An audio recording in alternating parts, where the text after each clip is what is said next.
To me, it's not Rashford over Gordon. It's the fact that it's Rashford over Ivan Toni.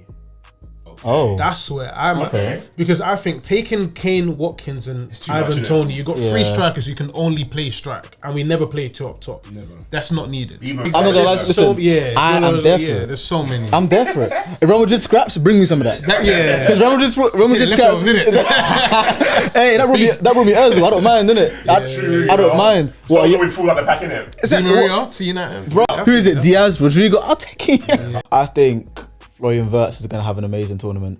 It's part of this redemption tour that he's on. After that injury, innit? Yeah, and not many people talk to of a youngster coming back from an ACL injury like better than they were before. Yeah, I feel like you need someone who can bring you a different dynamic. Exactly. And definitely a bit more experience, you know. Yeah, I heard Callum Wilson's on the market. He's a bagsman. Yeah, the one Nah. What's going on, people, man? You're tuning into episode 17 of the It's Not Easy podcast, man. Before we get on the way, though, I think let's get a round of applause for over a year into the pod, man. Yeah, man. The first episode was, I think, a year ago, last week or something. So, yeah, man, we've come a long way, man. But how you guys been, though, man? You smooth? Yeah, been good, man. Thanks for having me on, innit? Yeah, thank you for having us on, bro. Of course, man. How's you man's weeks been in that? All smooth in that? All good. It's been good. Can't complain. How's yours been, bro? Yeah, man. Flowing work, flowing the CM, man. Just grateful, man. Flowing life, man. But let's get into some. Actually, firstly, just so people know who you guys are and that what do you guys do in the creative space and stuff? I'll let Raf go first. So, as he said, my name's Raf. We've got our own pod with a couple more of our boys called The Final Whistle. Check that out. Solid. And then also, I'm part of the United View team as well, so I go on their channel as well. Solid stuff. Yeah, man. Nice little flex. Yeah, like you said, we got a pod together, The Final Whistle. My name's Mids. And also have another pod, Out Here Pod. I do that with one of my other guys. Kind of different to the other one. But yeah, just sort of podcasting, content creating, that's pretty much it.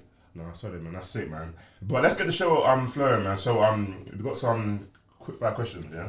Okay. That's how the people know, yeah. Couldn't catch you off guard, or what clubs do you guys support? Those people know?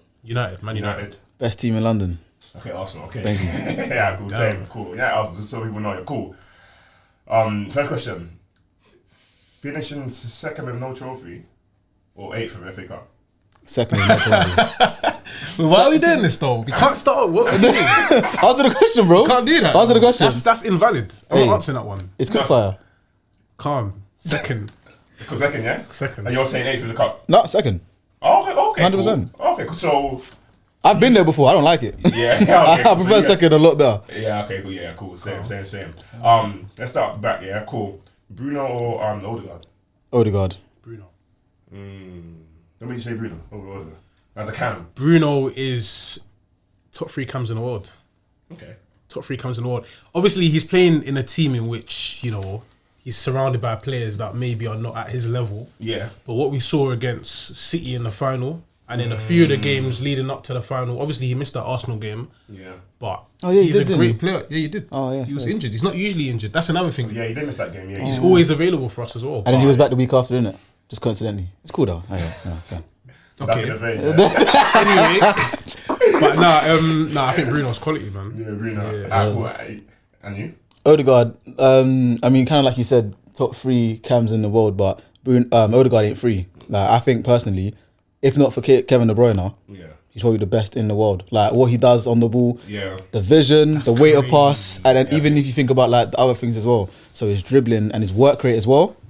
Yeah, link up play, everything, man. It's crazy. He's better than Bellingham, better than Foden, better than Musiala, all those 3 players. Yeah, I'm not gonna lie to you. If you're saying Bellingham, based off of this 1 year, then that's kind of weak still. Musiala been putting in the work, man. Exactly. Like you can't. Tell him put his trophies on the table, and then we'll go. What, his Champions Leagues and that? Because he can do that. Because he was there in that team. He's got the Champions Leagues there. So are we really gonna do that? He said put trophies. He said put trophies. That's crazy. He said trophies. You can't do that. You can't do that. I'm just saying. I'm just saying. That's a bit scummy. I'm after, but that's a bit scummy. He said he's over the trophies. Yeah, true. You can't do that, man. I didn't want to go there, innit? But you did. So yeah, I think anyway. I think Odegaard for me personally, just because as a cam and as a creative hub of a team, I just feel like he plays that role a lot better. Bruno's got his amazing qualities, but I think for cam for me, yeah, Odegaard, cool, yeah. This situation is a World Cup final, 119th minute for England, yeah. Kane has come off injured. England get a penalty. It's either Saka or Rashford is going to take. Who you guys taking? God help us. Who you guys taking? Rashi. Go back my boy. You get Rashi? Yeah, so. you didn't sound confident with that one. Nah, Rashford, man. I can't lie. I'm going Saka. I'm going Saka, and do you know why I'm saying why I'm saying Saka? Yeah, is because obviously I know people are gonna say about the Euros when he missed the pen and we got knocked out, but since then he's become Arsenal's penalty taker, and since then he's stepped up to the mantle whenever he's needed. So yeah. Penalties as well. Yeah. Rashford ain't really been in too much confidence this year, so I don't know. It's because Bruno takes the pens, innit? But that's fine. Don't worry. Okay, fair. Yeah, that's true. To be fair, yeah, Odegaard don't take your pens, but it's fine. Yeah, because Saka does. Yeah, that's like we said, World Cup final. Yeah. But with Saka, yeah, I just feel like if I put him up to take it, I just feel like if it was to go wrong, I just feel it's like he just feels more delicate. He feels like if it goes wrong, man, it can really drive in. Do you know? Because you not baby the guy, like he's actually, how old is he? What, 23? No, he's not. He's 22. I think even now he's 21. I think he's even 21. He's not 21. I think he's turning 22. He's not. I think he's turning 22. Either way, we can't be babying him anymore. And even still, cool. Doesn't that mean that someone like Rashford, if that situation was to come, obviously it's all hypothetical, wouldn't you trust someone like Rashford a bit more older to take it? Thing is, I might, but then again, who do you think's got better ball striking? Rashford. Yeah, that's a no-brainer. Better composure. What do you mean composure? like on the ball. Or? Yeah, like we have like a goal scoring opportunity. I might say Saka, but it's only because when it comes to like the rest of his play, he doesn't necessarily rush things or put a foot wrong. Whereas with Rashford, sometimes I feel like his decision making isn't the greatest. Yeah, his decision making front foot is a bit shaky. Yeah. What you saying? No, so he's more composed. What you said, didn't No, but give us the answer, bro. But who do you take in the final though? 190th minute, you got a pen. What, the pen? Yeah. Rashford, yeah. Cool. I hear it. I'm not mad. I'm not mad at that. Pretty unanimous. Alright, cool. Who do you say has the better Premier League legacy? Cristiano Ronaldo or Henry? Henry. Yeah. I think, Henry. I don't think there's really that's a good question. Do you know, actually, quick fire, but it's a harder question than it seems, actually. I can't lie. Yeah, because Ronnie did his thing in the league, man. Yeah. But at the same time, Ballon season as well. 3 Premier League titles in a row with United. But at the same time, that Arsenal team that was rivaling and going back to back with United, if you think about one of the most scariest players in that team, it's Thierry Henry.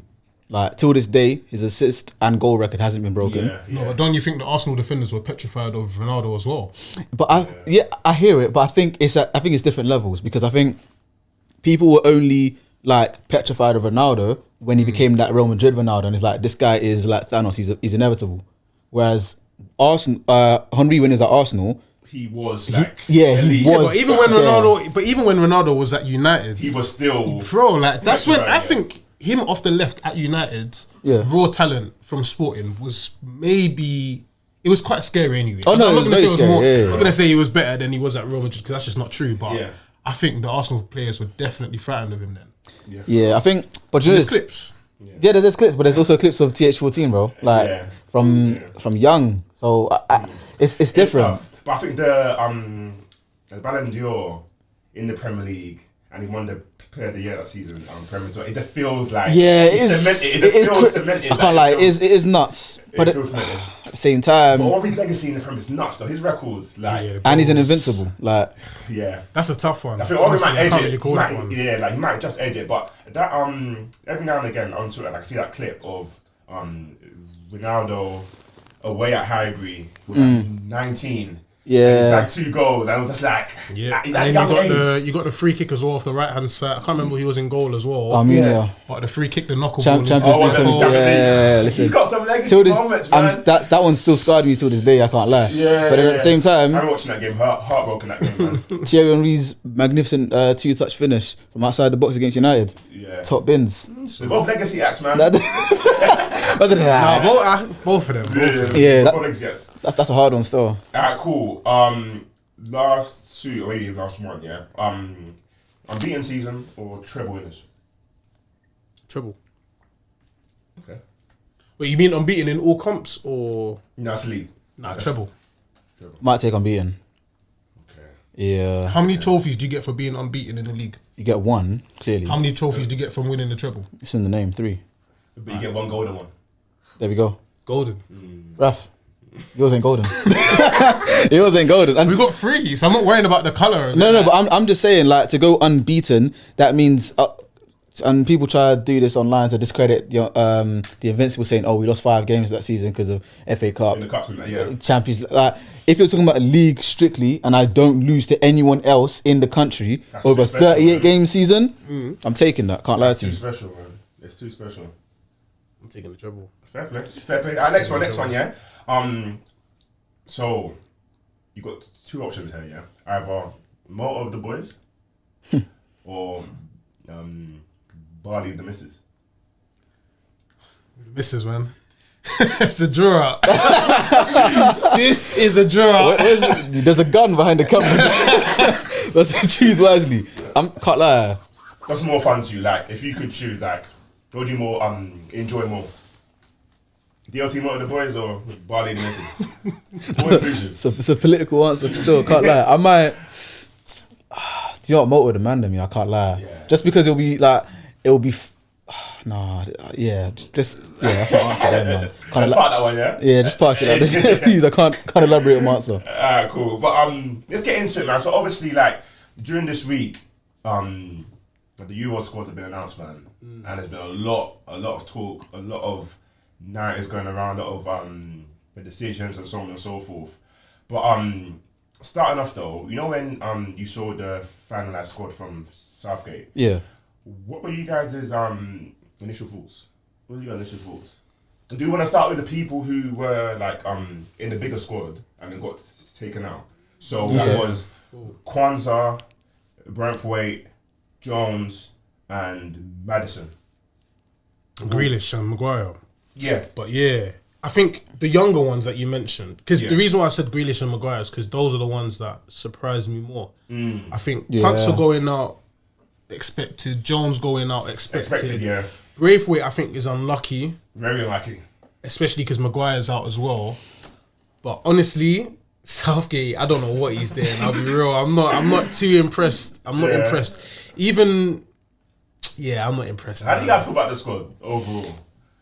I think still a good squad. Yeah, I think it's all right. Like it's a squad that can still achieve. But like, I'm kind of the opposite to you. You know, I think Southgate made right decisions in like trimming the squad in the way he did. Okay.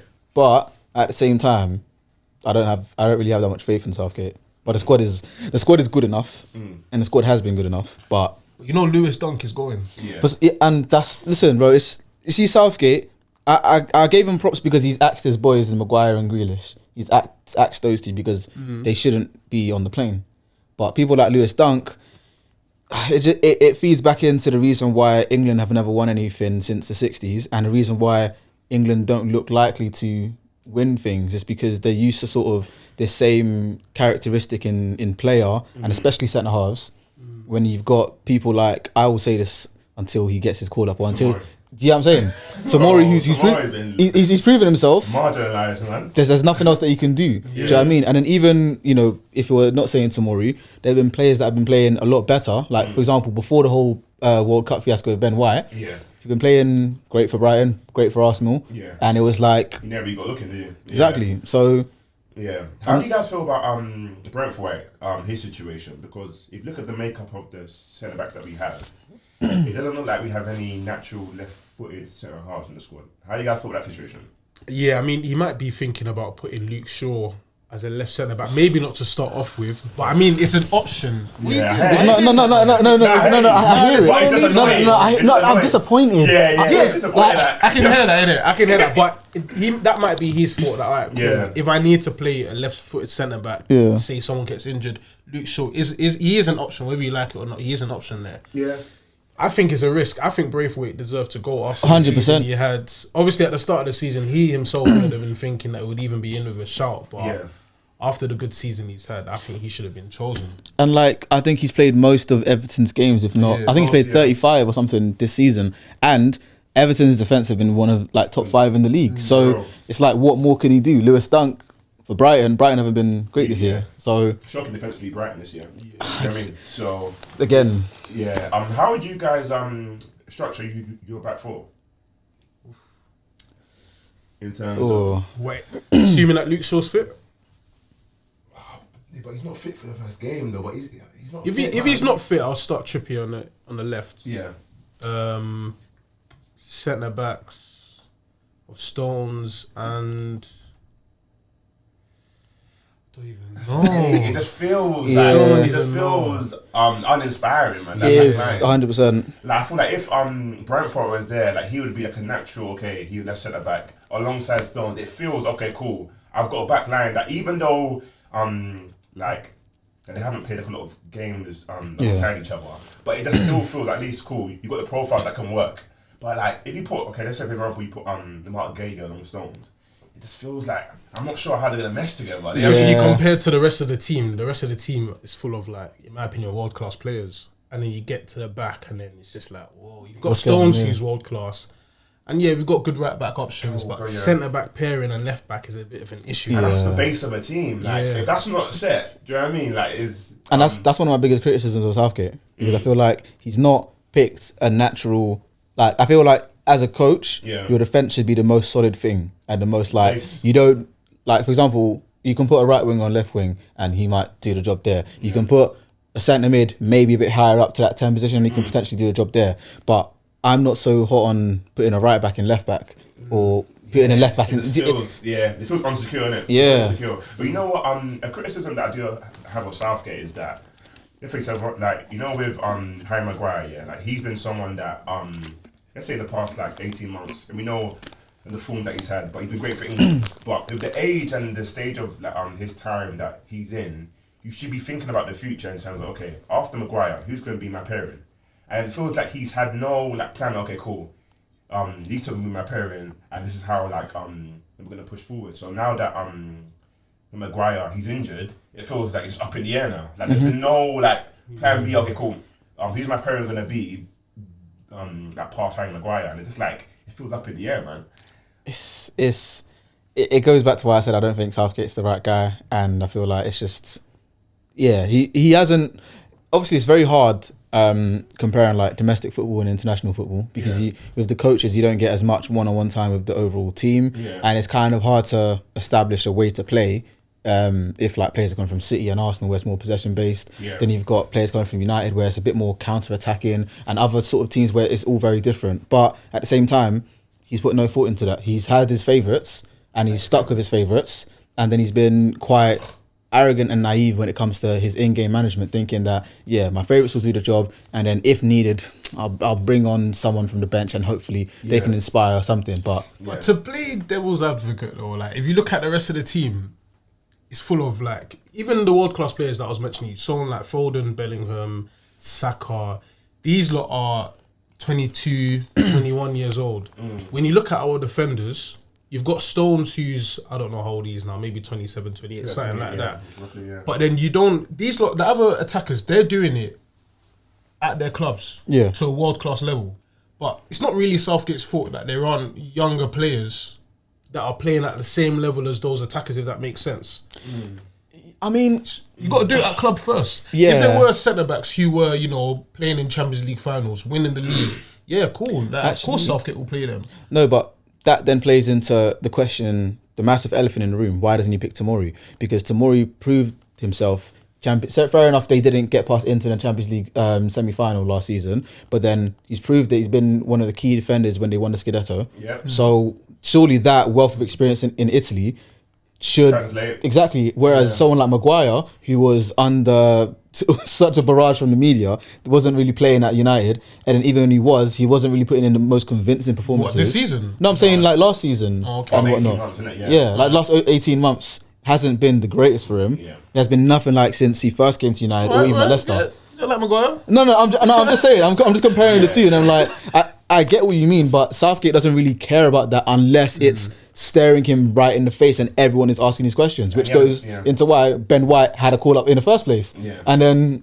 that's why. Nah, true. I hear it. I'm not Southgate's biggest fan as well, to be honest. So. And I feel like he had the perfect opportunity with Brentford as well. To like, okay, you got someone who he's playing at a good level now. He's gonna be the future of this team.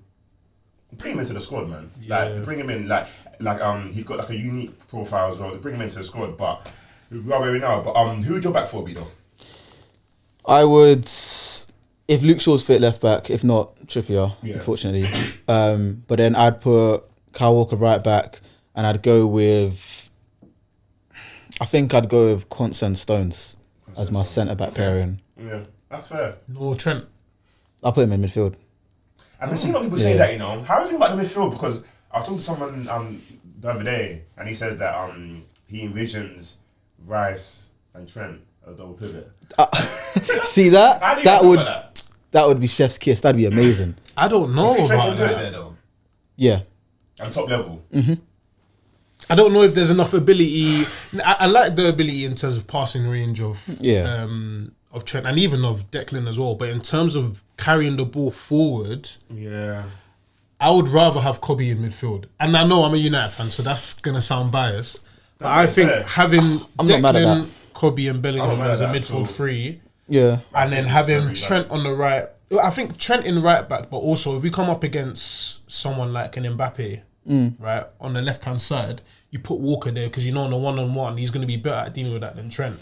So I feel like we can have a bit of flexibility with our right back, but midfield, I think Declan, Kobe, and I like that makeup. I mean, I'm not mad at that as well. To be fair, but I can't lie. If I was Southgate, I wouldn't even play a back four.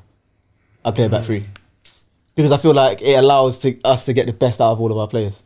Because if you put Trent on that, like say if you do like a 3-4-3, you put Trent on that right mid, it gives him enough freedom to sort of worry about going forward and putting crosses in and actually doing a bit more ball carrying. And then you've got someone, for example, like Kyle Walker, who's played right centre back both for City and for England in the past. And he can been solid there. Exactly, he can sort of do that I job. heard that, to be fair. It makes a bit more sense. The only thing is, then where does Jude play? Jude, I think, can still play centre mid that way because if you look at the way football's going now, it's a lot less rigid in terms of formations. It's more so about How it is in possession. how it is in possession, your phases of play, and how you are as a shape in transition. So I feel like if it's a thing where we are in possession, you can have like almost to say the way a lot of teams set up now. You have like a flat five in midfield or four, and one sort of either in front or behind. And if we do it in front, Bellingham has proven not only in Madrid but in his career that he can play sort of anywhere within that central midfield area. He can definitely be an 8 role. 100%. Exactly. He's proven that at Dortmund. How do you guys feel about the situation? Because with the Jack Grealish and Rashford, two huge names who aren't in the squad, and there's been like mixed opinions because people are saying you don't have that wild card in your squad, and then other people are saying, but everyone's been saying to Southgate that you have to be real in terms of players who are informed, players who just aren't. How do you guys feel on those two names and them not being in the squad? I mean, if we're being honest and fair, neither of them are in form. So, but my thing was, there's been a lot of talk about Grealish being out. I feel like it's worse that Rashford's out. Because I think Kane plays better, first of all, when he has two faster players either side of him. And when you look at the way Rashford plays for England, it's so much better than he's been playing for Man United over the last year or so. And I feel like, well, Rashford, even in a poor season, he still had a better season than Grealish. So I'm more upset that Rashford's not in. And I thought also, off the bench, you can bring someone like Rashford on. And he's actually one of the older players in the team now, in comparison to the likes of Gordon and, a few of the other young ones like Saka as well. Yeah, no, I agree, to be fair with you. I think, if anything, we should be talking about why Rashford isn't in there. Because I feel like it's common knowledge, at least in the footballing world that Rashford on his day is one of the top talents, like not just in the country but potentially in the world. And I feel like if he does have that moment where 60th minute is 0-0, it's 1-1, and you need someone to make that difference, Rashford can come on, inject that pace into the front three, make things happen, and cause problems for the other team's defense. Whereas Grealish, I don't see him doing that. I see Grealish coming on more so if you're trying to see the game out and you want to win more fouls, you want to slow the game down. Exactly. I don't think that's what we need. Yeah, but my only thing with that on Rashford is that does he? I don't think he deserves that though. If you look at his season that he's had over Gordon, for example, okay, and I don't think he deserves that. And how long are we able to speak about? Yes, his impact off the bench and behind. Yes, he's one of the best players in the league in terms of getting them behind in front of goal. I've been proving that. Him and Son have been class of that over the past 5 years. Yeah, but I don't think he deserves that chance anymore because all season you've virtually done nothing. Virtually all season. Of course, he's had some games where he's but he's virtually done nothing all season. So I feel like if you can't show up for your club over a 38-game season, why do you warrant the opportunity to do that in a major tournament? Gordon there. I agree. Season. I hear that. I agree. But Rashford, do you know what I mean? To me, it's not Rashford over Gordon. It's the fact that it's Rashford over Ivan Toni. Okay. Oh, that's where I'm at. Because I think taking Kane, Watkins, and Ivan Toni, you got 3 strikers who can only play strike, and we never play 2 up top. Never. That's not needed. Even need to go, don't do it. Exactly. Yeah. So even alright, cool. You got Kane, you got Watkins as the second option. I think those 2 have to go. You don't need Ivan Toni. If you bring someone like Rashford, you've got both a left winger option and a strike option. You got Bowen, you can also play strike. If you're that, exactly. Cover your back. And I thought Tony's only played half the season. I know Rashford hasn't had a good season, but Toni hasn't been. As I said, he's only played half, and he didn't come back as good as he. So, but that's confusing. You see, this is where I'd love to see us take inspiration from, I guess, nations like France and Italy, in a sense where if a player who is eligible to play for England is cooking and they're doing very, very well, first or second division, they might potentially get that sort of last resort chance in the team in terms of if you're choosing between Rashford and Toni, who haven't really been great, but you've got this one player who is coming into the Premier League and he's been on fire for his team. Someone like Steffi Mavididi, I wouldn't be too upset if he was potentially called in as that last resort option.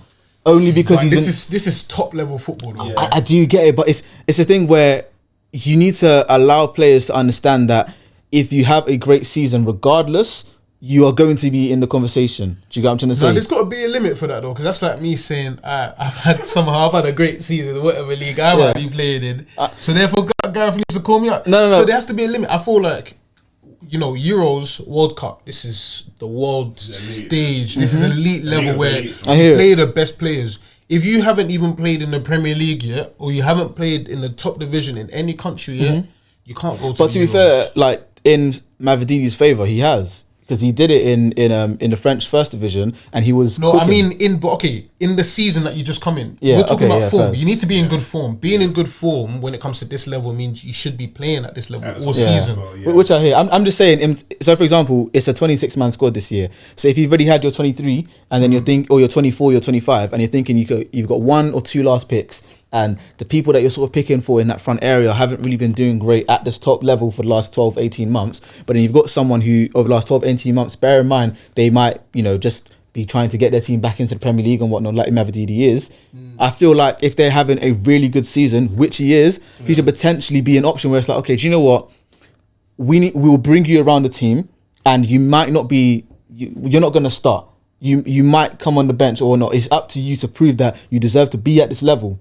That type of thing. But I think he's given that stroke to people like Eze though, and people like you know what I mean. I think our squad is too good to okay. There's too many players in the Premier League who are vying for a chance. Got people like Solanke who missed out as well. Do you know what I mean? You got players like Solanke who don't get a shout. Right. But I think you did make a good point though. Like Toni probably didn't need to be there, bro. You know what I mean? He doesn't really need to be there for honest. I think he's there for penalty shootouts. Do you know what I mean? He doesn't need to be there. So free striker, there's no need for it. Still. There's no need for it.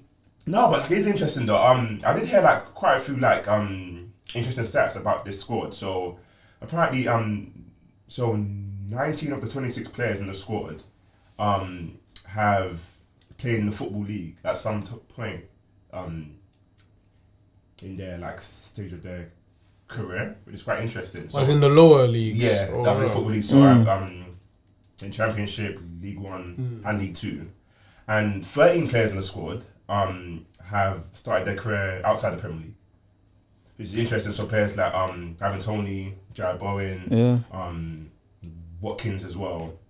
And I saw an article I was reading about it, and it said that this squad is a great advert for the Football League in terms of definitely showing that like you can come from the Championship or like a League Two and you can make it if you put in the work. So it's good to see that. I mean, a few of those names like Eze like being there. I mean, even someone like Harry Kane, you're talking about probably arguably the best striker in the world right now. He spent time in the Championship as well. Was it Leicester? No, it was at Leicester, and it was at Leicester. It was at Leicester when they were in the Championship as well. I know that was only on loan, but even him, he's come from there as well. 100%. I think Maddison's played in Championship as well. Quite a few. You got Wharton, who started the season wasn't amazing in the Premier League. Well, Maddison's not there anymore. But, Maddison ain't even there. But Wharton anyway, I think that's even a better example. Yeah, Wharton. You got Bellingham. It was only 2-3 years ago he was playing that Birmingham City in the Championship as well, and now I actually agree. I've never really thought even someone like Jared Bowen, who came from Hereford, who I think aren't even in the top 3 divisions right now, or top 4. He's made it through. What do you call it? Watkins, Exeter City. Toni, days at Peterborough. Like it's a great advert, and I like it, to be fair. Yeah. But it's quite interesting. But then on the flip side of that, it did say that so 9 players out of the squad have less than 5 caps for England. Who's that? I don't have the full list. Got Wharton, Eze. Wharton, Eze, Toni. Watkins probably. He ain't got 5 yet. Probably not. Yeah. He hasn't got 5. Gay, got players Konsa, Yeah. I hit Ramsdale as well, probably. Through the keepers as well. So it's it does feel like a bit of a inexperienced squad slightly, but you take the good and the bad in it. Like you got to have a mix. And there's like Kane in there. That might be why he's taken someone like Lewis Dunk as well. Actually, maybe just because you ain't got the experience Maguire there. Yeah. Take Lewis Dunk, who's experienced in Brighton, innit? Yeah. I hear it. It's not like you got Tomori over there just overseas chilling, and it's alright. I don't get it to him. He needs to switch to Nigeria or Canada. He needs to make his mind up, man. Honestly, it feels a bit late for him to switch though. Or you don't think? No, I feel like if you switch to Canada, they'll take him with open arms. If you switch to Nigeria, they'll take him with open arms as well. 100%. 100%. And just 12 out of the squad are in the Big 6. So a bit of research into that, it was it's the lowest out of all of his squads that he's picked for Southgate in his time as the England head coach. So it's interesting to see that it's a mixture of bad form and injuries as well. So like it's not all just like the Big 6 is over, of course not. But like players like RJ, Chilwell is someone where if he was flowing and in form, he'd probably be in the squad. So you got a few of those players where if they were playing better, 12 will turn up to like 14 or 16. But it's interesting to see though, like it is a good mix throughout the whole Premier League in the squad. So yeah, man, like it's an interesting squad. I just don't feel confident in it personally. I don't know. We're not gonna win it. Yeah. No, I don't feel confident, and especially when you don't have this goes back to my other point that I made before. When you don't have players who can play in their natural position, at least in the squad. Yeah. Doesn't really make sense. Like I know we said Luke Shaw's there, but he's not really fit, is he? He's not fit for the first game. Is he going to be fit for the second and third? We don't know. Right? Do you know what I mean? Like I would have taken someone like Tyreek Mitchell. Had a great. He's had a good season for Palace. I did hear someone say that. And I'm not going to lie to you. Aside of Luke Shaw, I think he's probably England's best left back. But the problem is, you can't really, in my opinion, you can't make your debut for your country at the Euros. Or you can't be the first time that you're going on camp with your country. If anything, he could have been in the provisional squad in the 33, try him out like he did with Eze, like he did with Wharton and all these other players, and see how he actually does. How come he wasn't given a chance? It's true. But also, Luke Shaw might be fit. Because Maguire's not made it because he's not fit. And that was hit and miss as well. So it might be that Luke Shaw's fit. But even then, still, you haven't played for how long for your club? You haven't played football in how long? True. So is it really now in this tournament that you want to be shaking the cobwebs off? I don't really know. True. I hear it. Yeah, it's interesting. So these favourites for you guys though, these favourites, who would you say is coming to this tournament in the best form, flowing in terms of like, I fancy them for the trophy? I might say Spain. Okay. I might say Spain. I think France is the obvious shout. Yeah. I like the Portugal squad. You know. Same. Oh, actually, yeah. I watched it the other day. That's a good shout. So Yeah. that squad is a very like deep squad still. I also like the look of Germany though, man. Really? Yeah, Germany. I look at Germany. Jamal Musiala, Wirtz, Havertz. Havertz 9. Do you know what I mean? I'm just liking the look. I'm just liking the look of it, man. Oh, about number there, man. I'm liking the look of it still. And we'll see. Have you got any player of the year shouts? Player of the tournament shouts. I know it's early, but for like an early shout. Yeah, early prediction. Who are you thinking? Player of the tournament. Who's gonna cook? I think Florian Wirtz is gonna have an amazing tournament. I think he really is. It's part of this redemption tour that he's on. Yeah, after that injury, innit? Yeah, and not many people talk of a youngster coming back from an ACL injury like that better than they were before. Honestly. So, do you guys think the players who have played like a lot of games in the season are going to be impacted in the tournament in terms of fatigue, how long they can last in games, or you think these are all like?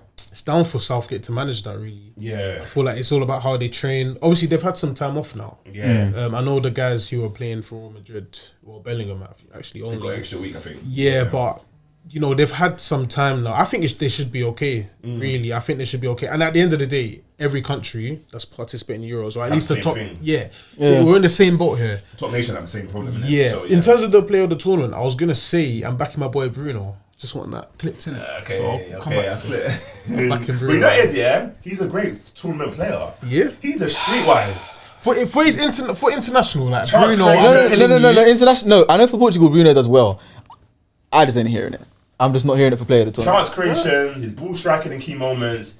He's got great spatial awareness. I was watching an interview that Roberto Martinez did with Rio Ferdinand. Yeah. 5, yeah. Yeah, 5 Live. And they were chatting about like with Bruno, he thinks his greatest attribute is that like he just knows where always like the right spaces to find and where to be on the pitch. And I'm thinking about that, and you think about his assist in the final. Yeah, you think about he just knows. Yeah. He knows how to like hold off, play it in. So exactly. I think he's gonna be a great tournament player, and we'll see what he does though. Yeah. Yeah, that's to be fair. Like it's not a bad shout. I'm just It's up in there. You just don't like Bruno. That's facts. Yeah, I just don't. I just don't. I can't lie to you. I'm going Ronaldo still. Oh, so yeah. Do you know us? I'm going for my goal still. I hear it. Do you know the tournament still? what's online? Sorry? People are saying that Ronaldo's gonna be the one who's found out this tournament. Like he's gonna be washed. I saw that. You saw it, innit? Yeah. What is that? Yeah. See certain people like. I'm not gonna say too much. Makes no sense. No sense. But yeah. I prefer that. Yeah. Honestly. Oh, you agree? You agree? You know what, bro?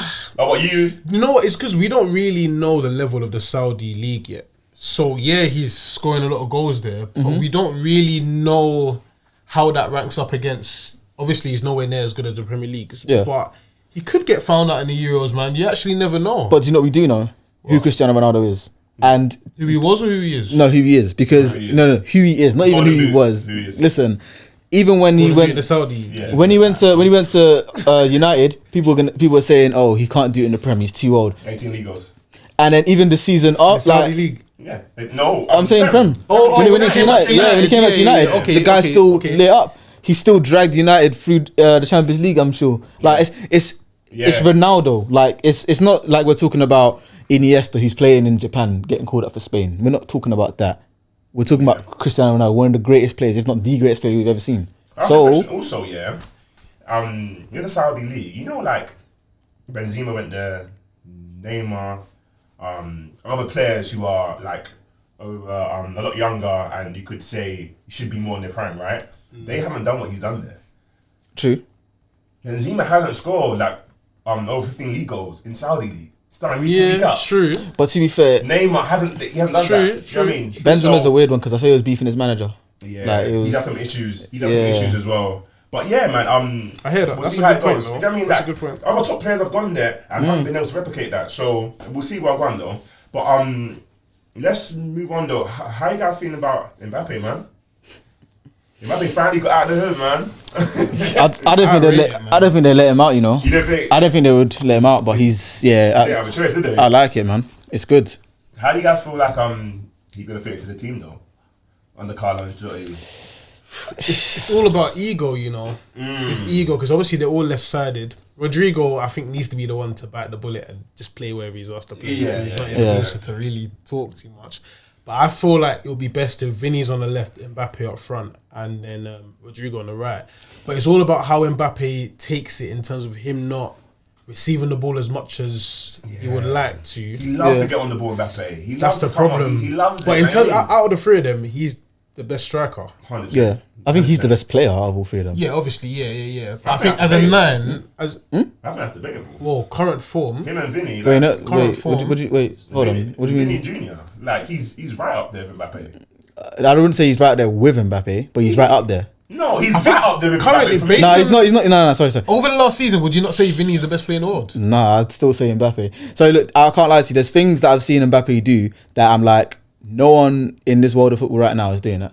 Like, no one. Like, you see the way that Mbappe, when he gets on the ball, his directness, you can say maybe Vini has that as well. But the effectiveness of his dribbles and the amount of times he scored goals and it's like, everyone thinks he's going to go to far corner and finesse it like everyone else does. And he gives the eyes and he does it near post. And now it's become his thing and they still can't stop it. It's a thing where when Mbappe gets on the ball and he's driving at you, it's much more. I'm not gonna lie to you. If I'm a defender and I have to choose one between Vini Jr. and Mbappe, I'm choosing Mbappe. I'm choosing Vini Jr. I'm choosing Mbappe. I'm choosing Vini Jr. because Vini Jr. Nah, sorry. Vini, he is relentless at going at you. His pace, his dribbling.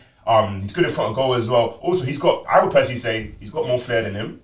He's more unpredictable than him in terms of like him like his dribbles at you, and I would just say like he's a bigger threat personally on the wing.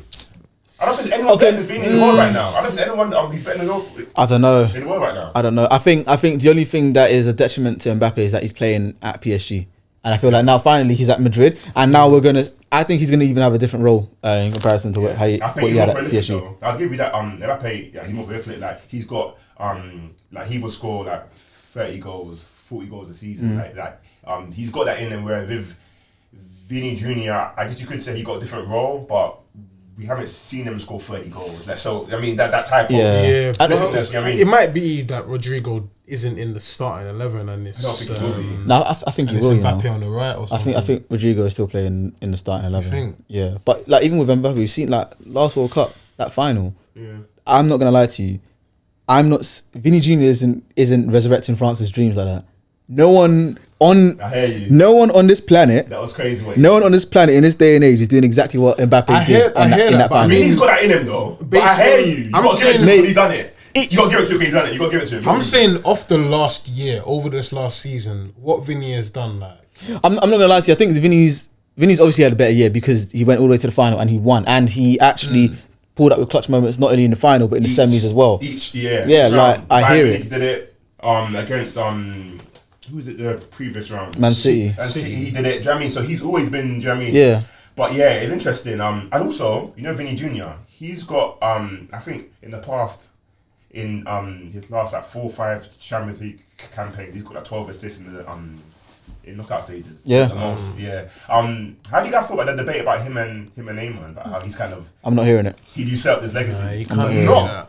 Like on paper, like Champions League titles. If he gets the Ballon d'Or, it starts to look a bit different. I'm not gonna lie to you. I'm still not hearing it. Okay, I hear you. No, but you can't do that. You never know. You never know. You can't say, no matter what Vini does, he will never get to. No, I'm not saying no matter what he does. I'm saying right now I'm not hearing it. If he continues doing this for like another 3, 4, 5 years, and he does get that Ballon d'Or, it's a different story. Then I'm like, get the Ballon d'Or this year. Yeah, he very well could. Yeah. But then I might be like, I don't know. Yeah, but Neymar, you could say he was up against prime Ronaldo and Messi. Do you get it? And 14-15, he deserved the Ballon d'Or. 14-15, and a prime Suarez. Yeah, but also because Vinny's up bro, against. it was a joke. Yeah, but Vinny's also up against. Vinny's up against Haaland. Vinny's up against Bellingham. Mbappe. Vinny's up against Mbappe. Look, I'm not saying that they are at the levels of Ronaldo and Messi, but I'm saying I feel like the okay. competition is even more No, now. but it's different. It's different. Trust me, it's different because I'm not gonna lie. Aside of Vinny, you just said it. It's Mbappe and Haaland. There's no one else really. Bellingham, people were talking about Bellingham being in for Ballon d'Or shouts. People were saying he's the best player in the world. Because people are getting carried away. And I'm not going to lie to you. I think people are just getting carried away. Like, when we talk about Ballon d'Or, we're talking about the best player. And I feel like what it's become now is who wins the most trophies. And it shouldn't be that. Because when it was Ronaldo and Messi, even times where, one didn't win the... Bro, this player is the best player in the world. And I feel like back then, Neymar had too much... It's the same reason why people like... what was it? I think it was 2011 Frank Ribery. Absolutely insane. But he didn't win the Ballon d'Or. Why? Because there are two aliens going back to back. It's unfortunate. Yeah. I hear the times that you live in sometimes... I think Vini will surpass Neymar's legacy.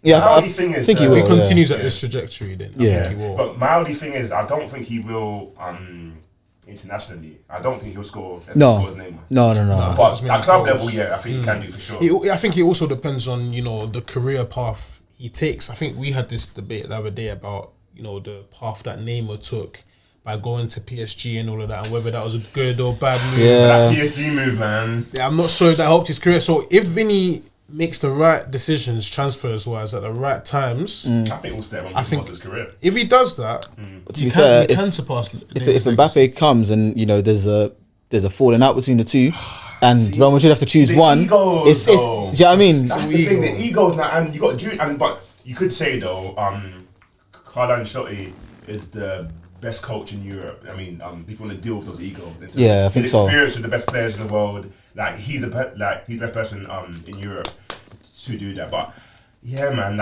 and we'll see how it goes. Personally, though, as an Arsenal fan, I do kind of feel like this Mbappe move. I don't know. There could be the child in me, but I feel like I know exactly where you're going.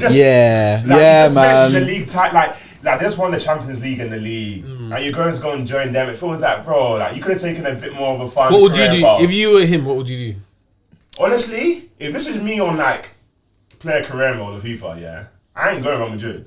I'm going either Arsenal. If it was you in real life, Real Madrid or Arsenal come for you. Real Madrid, Arsenal, which one you going? If it's same wages? Same wages. I think I'm going Arsenal, bro.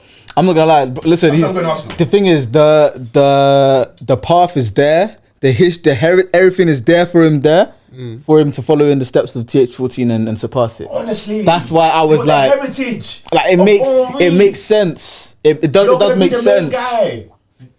I'm not gonna lie to you. No one's gonna say no to that number 14. I might have to. But you know that meme when you snatch what it? if you're not an Arsenal fan? Yeah.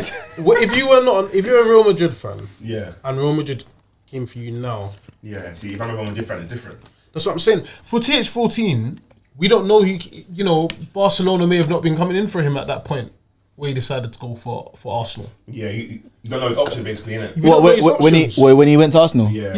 But he wasn't a star then. But that's what I'm saying. So it's a different thing. I get what you're saying about following that route and overtaking that legacy. But if we're being honest, you've got the option there to go to any club in the world. Madrid. And it's not just about the route you're gonna go down. But it's about what's the end goal here to win the Ballon d'Or. So you want to play at the top level with the top players every single week, and also you want to win as many trophies as possible. You can't leave that and just say, for now I'm gonna just take a different route when you've got the option there. Yeah, I think if anything, if I'm being sensible, the best option is to go Real Madrid. And if anything, that route to Arsenal is still going to be available potentially after Real Madrid. He can win some trophies at Real Madrid and then come back to because we've seen it with we've seen it with great players though. It's possible. We've seen it with great players. Yeah, but I think Bellingham should do it. True, but Arsenal. But my only thing, my only thing is this. If you're the best left winger, in Europe, as you said earlier, in your opinion, right, and you're going to Real Madrid, who have the second best left winger in Europe, in your opinion, right? Yeah. As a protagonist, why am I going Real Madrid? I hear it. Why am I going Real Madrid? I want to play on the left wing. It's where I enjoy, like, all my football is where I get all the ball, I get all the dribbles, I get all the goals. That's how I play. Because you believe in yourself and you're that good that you can go to any club and no matter who's there, you're gonna start.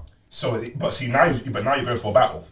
Why am I going to battle? You know, you need battles. If a team's gonna, it's like Real Madrid saying that, we've got Vini. Why are we signing Mbappe? We've already got Vini. He's even younger than Mbappe. So long term, Vini's a solid option there. But you want competition. The players want competition, or they should want competition, and so should the clubs as well. I hear it, yeah, because you don't want people like Vini and want to become complacent and rest on their laurels and be like, I'm top dog. It's all right. Yeah. That makes sense to you, fair. Yeah, but now you got to be shoehorned in the striker role, and it just feels like. Why am I going to go with shoehorn Madrid? I can go Arsenal. I'm starting left winger. The Arteta project. You got a great defence behind you.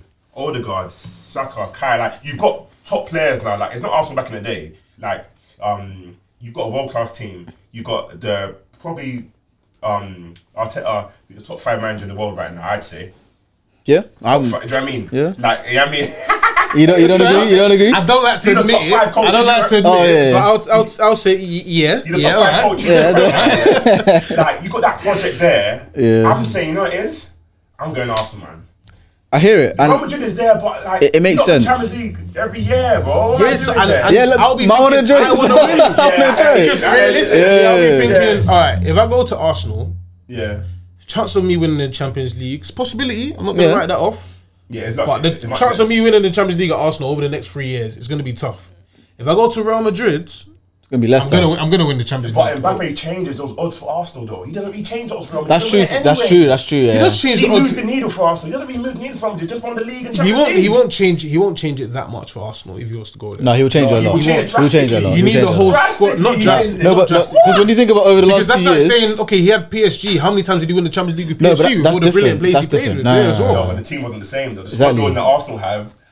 I don't know. Over the last 2 years, what people have said about Arsenal is that we're lacking someone in that final third to make things happen and score. And Mbappe is Mr. Make Things Happen and score. But I agree. I can't lie. I'm not saying Arsenal don't need him. Of course, every club would. Everyone would love him. But I mean, from his perspective, if I could choose any club, I am going to Real Madrid 100%. It's a different knock. I hear you. But I don't think he's gonna play up front at Madrid. So where do you think he'll play? I think he's gonna play on the right. I think we're going to see Rodrigo more central because throughout the second half of the season, that's what we saw happen. And we saw Rodrigo start to shift out, not into the middle, but also to the left and Vini sort of swapping. So I feel like it'd be a front three of Vini on the left, Mbappe on the right, Rodrigo up front. And then there will be some friction there. How long does that last for though? Because you know when you first join a club, you got the honeymoon phase, right? Cool, you do anything, innit? But after a while, man, you get to October, you get to January, you aren't scoring as many goals, you feel a bit uncomfortable, you're out on the right, so you're not coming onto your strong foot. You know, and you know, like, he loves doing that. Yeah. Like, how long does that last? I think by this time next year, there's going to be at least one of the big players leaving because you've got those three that we've mentioned in Rodrigo, Vini, and Mbappe. You've got Endrick. You've got Valverde, you've got Ibrahim Diaz. I'm not gonna lie. Listen, I'm there for it. There's so many. I'm there for it. If Real Madrid scraps, bring me some of that. Because Real Madrid scraps. Hey, that brought me Ozil. I don't mind, innit? I don't mind. What? So we fall out the pack, innit? Is that Maria to United? Bro, do you get what? Who is it? Diaz, Rodrigo. I'll take him. I'll take them. But how do you feel about Toni Kroos' retirement, though, man? His last ever game was that final Wembley, man.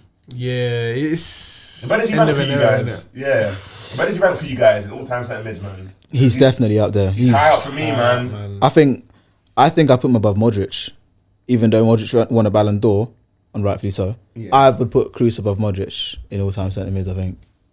Not for me, slightly. Because I don't think it's close, but not for me, slightly. I don't think Modric is more complete for me. Modric is more complete, 100%. Yeah. Oh, but then again, I don't know. Also, if you look at from where Modric came from as well, when he went to Real Madrid at first from Tottenham, people were saying that he weren't gonna be good at all. They voted him worst signing. So I think I prefer Modric, but I think both of them like it's fine margins. I think both of them. You know what though, like Toni Kroos coming up at Leverkusen and at Bayern, and I have obviously we both have vivid memories of this where Toni Kroos was playing a more advanced role at Bayern against Emirates, and he was clarting it off like he was doing dirt. It's only when he sort of like I guess the last year of Bayern and when he went to Madrid that he now sort of exactly. And I feel like Kroos has proven to do that. I don't think Modric can do what Kroos does. No, he did that at Spurs. He was playing 10 at Spurs. No. I don't mean 10. I mean that more reserved role and actually having that much. I don't want to say Modric. I don't want to make it sound as if I'm saying Modric doesn't have an impact on the game because of course he does. But the way that Kroos dictates the entire game, not just the tempo of the passing, the entire game. And then he's just doing these diagonal balls that are pinpoint. The guy doesn't. I think he averages like around 90 to 95% pass accuracy.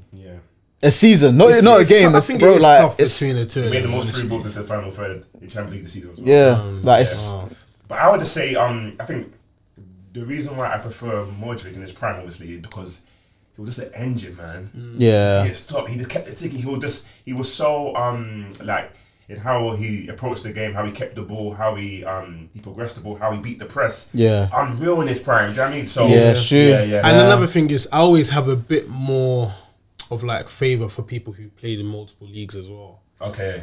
For long periods of time as well. What do you mean by that? Kroos did that, right? Yeah, because Kroos did that. Bundesliga and La Liga. Oh, he played in the Bundesliga. That's where it came from, bro. Yeah.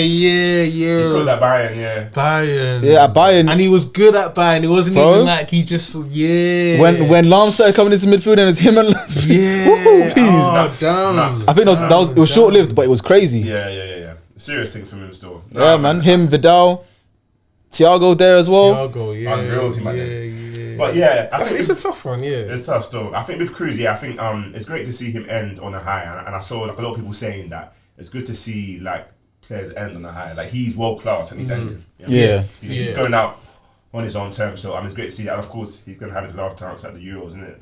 Next week, so we'll see what happens there. Yeah. Let's keep going to a few transfer like news and stuff.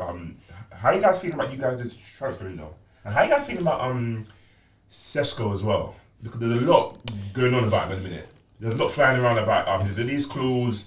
Like him being a huge target for United and Arsenal and Chelsea as well. There's a few clubs in for him. How do you feel about him? It's weird. Would you like him, Arsenal? I would, and the reason why I would is weird because I thought Sesko was like 23. He's 20, which is a massive difference because at 20 you can still deserve to be that raw talent that needs a bit more moulding and a bit more maturity and whatnot. And I feel like in his first Bundesliga season, he's done quite well. For a 20-year-old as well. I think he had his birthday recently. I think he might be 21. He's 21. He's 21? Maybe. He had his birthday like a few weeks ago, so it could be. But go on. Okay. And this season he, to be fair, he got 21. 14. Okay, yeah, 21. 21, yeah. So he got 14 league goals. And 18 all comp this season, the past season, for like a 20-year-old for most of the season, right? Yeah. That's still. It's not bad. Output, right? It's good, but I feel like it's not really what either team needs right now. I thought Arsenal need it. I think you need to get rid of both of your strikers, respectfully, in Jesus and Nketiah.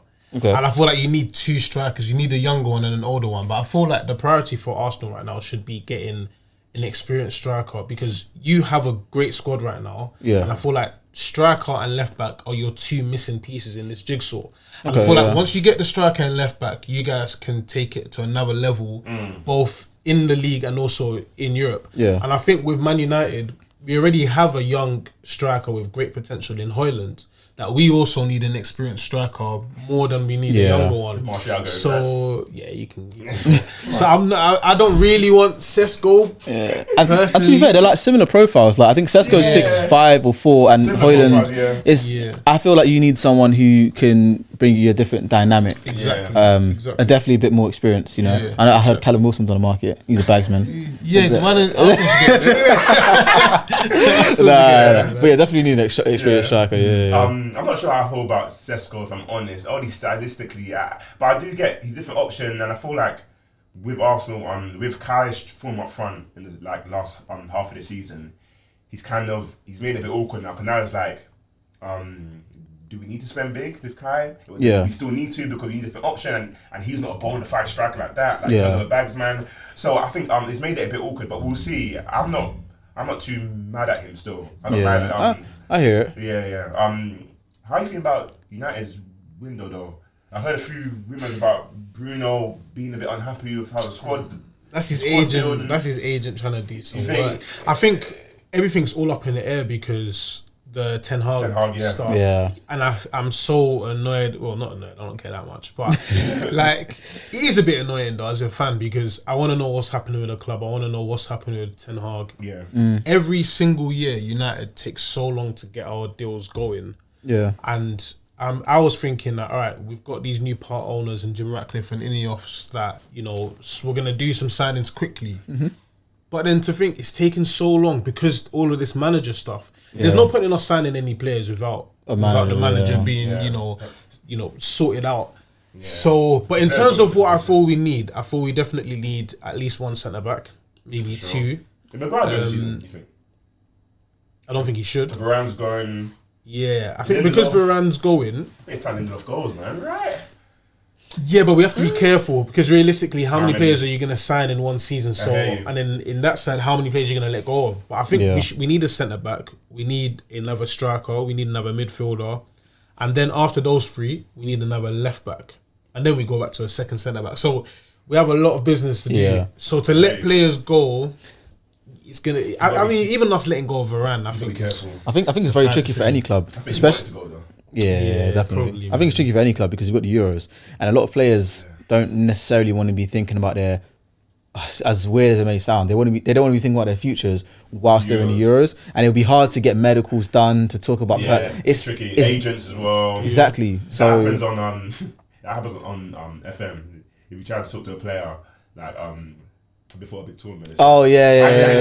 And it's real though. It's real. You got to wait till August. Also, I feel like I think Memphis Depay said this, but I feel like a lot of the players want to perform at Euros and they see the options open up. So it's either you do it very early or you have to wait until around August time, and then even then, some players might get called up to the Olympics. It's difficult. It's difficult. That's good, man. I get bored in the summer when there's no football. I need football. The players that get injured by October, then everyone's looking around. Though. Yeah, true. That's very true. Yeah. But nah, man. It was a good conversation to have about a few different areas and stuff. Is there anything that people to know about you guys' platform and anything coming up soon?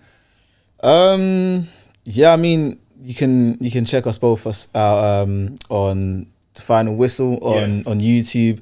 Obviously domestic season's done. We're going to be doing some Euros coverage as well. I've got a couple things on my own personal channel, Mids MB, that'll be coming out around Euros and some other stuff as well. Nice. Raf? Yeah, just subscribe to The Final Whistle. Yeah, subscribe to The Final Whistle, man. Yeah. For sure, man. One last question. If there's anybody that you like to see on the sofa in the coming weeks, or is there any? It could be a creative, an artist, business owner. Is there anyone that you know that they are like? I'd love to see them come and have a conversation and explore their journey. What, here, yeah. Oh, you know what? My boy Jay Millie, I think he'd be good. Okay, Jay Millie, yeah. Okay. Yeah, I think it'll be a good conversation still. Is he like the artist or is it? No, he's creative. Yeah. Okay. So more so like. To be fair, I don't even know. He does a lot, but from what I know, mostly like the in and outs of like the football business, kind of behind the scenes, media, all that sort of stuff. Serious. Yeah. Nah, so he'll definitely have some good stories for you and some insight. Nah, serious, man. I appreciate you guys jumping on, man.